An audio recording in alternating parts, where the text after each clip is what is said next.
Hi, this is Miss Wright, and I'm going to continue reading page 7 of Odysseus, The Complete Adventure.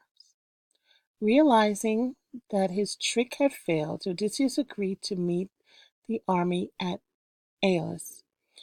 He said farewell to his young wife and his infant son, and loaded 12 ships with provisions, and with several hundred of the best warriors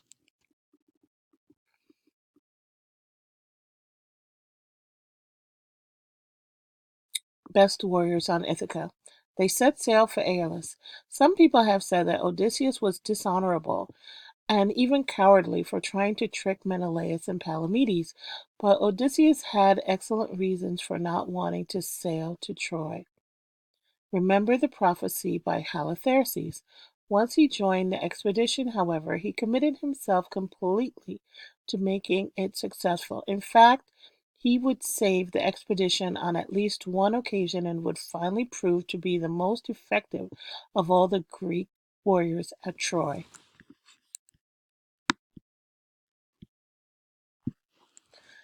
The first of Odysseus's great contributions to the Greek cause was the recruiting of the man recognized as the greatest warrior in all the world. His name was Achilles, and he was the son of the sea nymph Thetis. When Thetis learned that the Greeks were preparing to attack Troy, she knew that they would want her son, who was still quite young, to fight with them. She also knew, because she was a goddess, that if Achilles went to Troy, he would die there. He would win undying fame and glory fighting the Trojans, but his fate would be unavoidable. In desperation, Thetis disguised her son as a girl and hid him among the women on the island of Scyros. The Greek chieftains gave Odysseus the task of discovering and recruiting Achilles. Their choice was a sensible one. Odysseus was by far the cleverest and most persuasive man among the Greeks. Perhaps he had heard a rumor, or perhaps he had guessed what Thetis had done, but however he knew, Odysseus sailed off to Scyros, devising a plan to find Achilles. Once on the island, Odysseus made his way to a great hall in the palace there. In the hall were dozens of women and young girls working at various tasks of spinning and weaving. Odysseus placed a great trunk full of gifts in the middle of the hall. The trunk was filled with beautiful fabrics and richly decorated ornaments. The trunk also contained a suit of armor and several well-made spears and swords. While the women were admiring the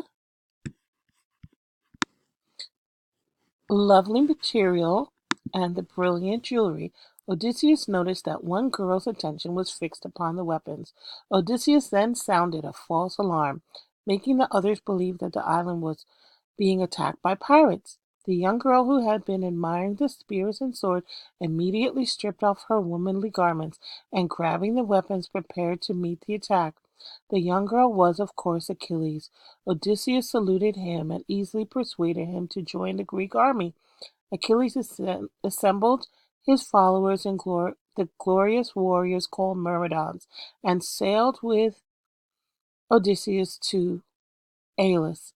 The Greek forces were now complete.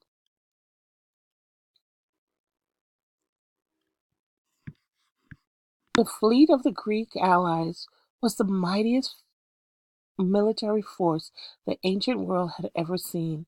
Agamemnon was chosen to be the commander-in-chief of the hundreds of ships and thousands of men. The fleet was unable to sail, however, because Artemis, goddess of the hunt and all wild creatures, had been offended by a careless remark by Agamemnon. For many days Artemis sent unfavorable winds, locking the great armada inside the harbor. Finally, the prophet Calchas told Agamemnon that he must sacrifice his eldest daughter, Iphigenia, in order to appease the anger of Artemis. Agamemnon was heartbroken, but he knew that the survival of the expedition demanded that he obey the oracle. Odysseus was sent to Mycenae, charged with the task of bringing Iphigenia to Aulis. He succeeded by spinning a clever story for Clytemnestra, the wife of Agamemnon, and returned to Aulis with the girl. No one is quite certain what happened next.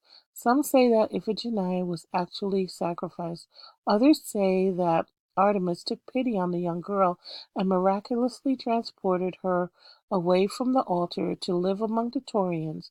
In any case, the winds changed and the fleet set sail for Troy. Most of what we know about the Trojan War is found in Homer's Iliad. Odysseus is not the central figure in the Iliad. That honor belongs to Achilles, but he plays a crucial role in the action. Okay, now we're going to be shifting perspective and talking about Odysseus at Troy. Chapter 2, Odysseus at Troy. When the fleet arrived in the waters off the mainland of Asia Minor, near the city of Troy, Agamemnon ordered all the ships to drop anchor. He hoped that the size and strength of the Greek forces would so frighten the Trojans that they would return Helen without a fight. Agamemnon decided to send an envoy under a flag of truce to Troy to attempt to persuade the Trojans to relinquish Helen and avoid the violence and bloodshed of war. The mission required a man of tact, intelligence, and eloquence. The Greek kings chose Odysseus as the man to represent them. He was accompanied by Menelaus and Palamedes.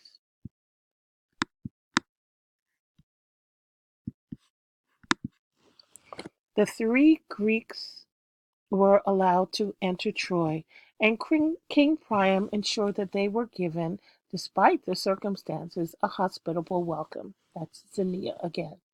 The Trojans were greatly impressed by the manner and speech of Odysseus, but they had been enchanted by the beauty of Helen and refused to give her back. And although they recognized the power of the Greek forces, they were confident that their well fortified city would withstand all assaults. Odysseus and the others returned to the fleet. There was no other course for the Greeks to take. If they were to bring Helen back to Greece, they would have to fight for her. Both sides prepared themselves for the struggle that was to come. The city of Troy had been built on a hill a short distance from the coast. When the Greek army landed on the beaches, the Trojans were waiting, and a terrific battle ensued. Many brave warriors shed their blood on that first day of fighting. For several weeks, the Greeks and Trojans did battle on the great plain between the coast and the city. The results were indecisive. The Greeks were unable to break into the city, and the Trojans were unable to drive the Greeks back into the sea. Although the Greeks had been hopeful of a quick victory, they now recognized that they must resign themselves to a long struggle. They constructed a stockade around their beach ships, and attempted to lay siege to the city. To supply themselves, the Greeks began to raid cities up and down the coast of Asia Minor. The raids were led by Achilles, Odysseus, and Palamedes, and were generally successful. The siege itself, however, was not successful. The Trojans had powerful allies far inland who managed to keep the city supplied with food and weapons. For 9 long years, the situation remained the same. The Greeks were camped outside the city, unable to breach its walls. The Trojans were trapped inside the city, unable to drive the Greeks away. In the 10th year of the struggle, however, matters began to change. Agamemnon and Achilles had a terrible quarrel, and Achilles, by far the greatest of all the Greeks for actual fighting, withdrew from the action. He retired to his tents by his ships and vowed not to fight again. The Greek heroes were very proud men, and both Agamemnon and Achilles felt he had been insulted by the other. That night Zeus sent to Agamemnon a false dream, advising him to muster his forces and attack Troy without Achilles. Zeus had been persuaded to do this by Thetis, Achilles' mother, who felt that her son's honor had been compromised and that Agamemnon and the Greeks should be punished for the insult to Achilles. So in the morning, Agamemnon summoned all the other Greek kings, telling them to assemble their men and prepare for battle. When the army had gathered, Agamemnon committed a mistake in judgment that nearly proved disastrous. He decided to test the soldiers' commitment to battle. "Comrades and countrymen," he shouted to the troops, "I have a bitter message to deliver. For 9 long years we have struggled outside the great walls of Troy, as the timbers of our ships rot in the water and our spirits are betrayed by weariness. I am beginning to think that we shall never gain the victory for which we crossed the seas. It will be a thing of great shame for us ever after. But let us pack up our ships and sail home, leaving to the Trojans the delight of victory." So spoke Agamemnon, hoping that the men would rise up in their pride and reject his speech. Instead, they gave a great shout and began to stampede for the ships.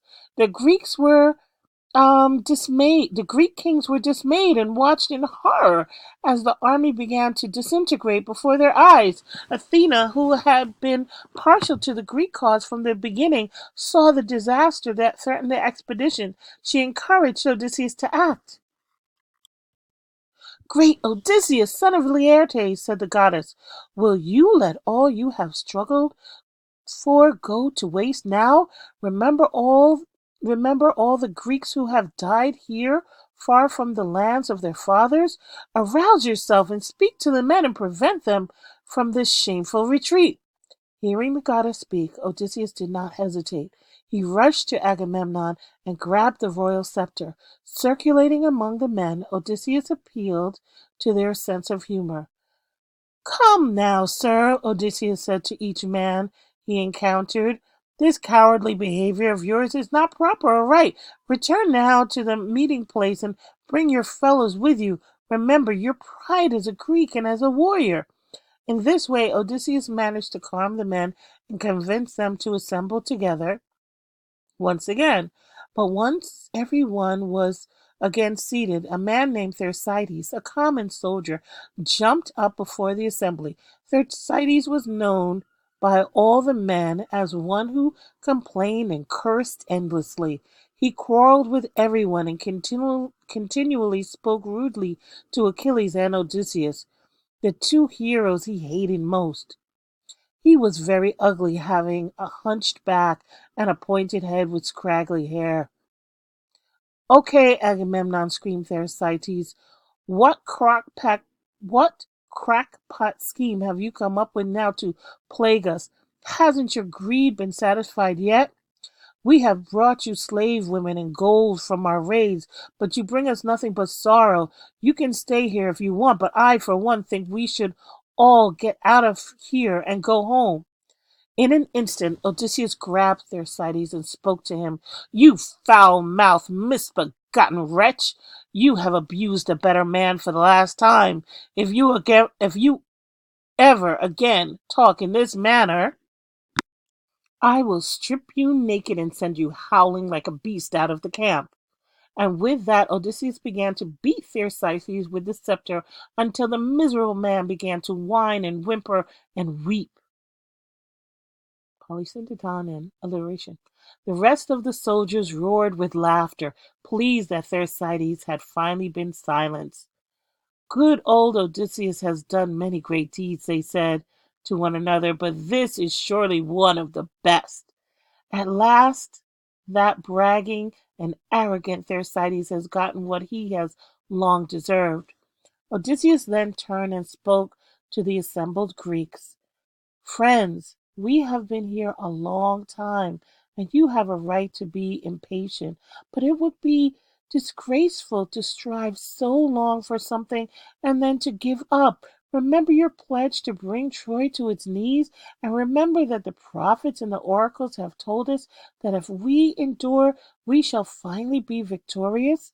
So, my brave and noble comrades, what is your answer? Shall we stay and fight until the city of the Trojans